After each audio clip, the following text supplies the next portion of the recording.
বিসমিল্লাহির রহমানির রহিম। আজকে মহান স্বাধীনতা দিবস এবং জাতীয় দিবস উপলক্ষে বাংলাদেশের ৫৪তম মহান স্বাধীনতা দিবস উপলক্ষে একটি বিষয় না বললেই নয়।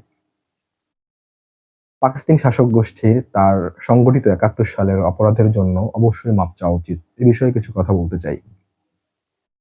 আমরা সবাই জানি ১৯৭১ সালে পাকিস্তানি শাসক গোষ্ঠী আমাদের প্রতি যে নির্মম বর্বরতা চালিয়েছিল তার জন্য এখনো আমাদের শিউরে উঠতে হয়।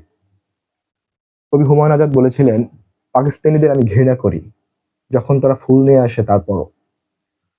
সেই কথা থেকে বলতে হচ্ছে, স্বাধীনতার এই ৫৪ বছর পরও পাকিস্তানের কোনো প্রধানমন্ত্রী, পাকিস্তানের কোনো দায়িত্বশীল পদ থেকে কেউ তাদের সংগঠিত গণহত্যার জন্য তারা এখন পর্যন্ত ক্ষমা প্রার্থনা করে নাই। আমরা যদি বিশ্বের সবচেয়ে বড় গণহত্যার দিকে তাকাই, সেটি হচ্ছে হলোকস্ট। সেই হলোকস্টের জন্য জার্মান বারবার মাপ চেয়ে আসছে।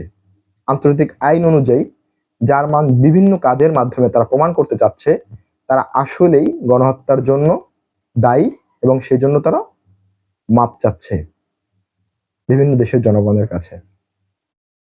২০০৮ সালে জার্মান প্রধানমন্ত্রী অ্যাঞ্জেলা মার্কেল সে আনুষ্ঠানিকভাবে হলোকস্টের জন্য সবার কাছে ক্ষমা প্রার্থনা করছে।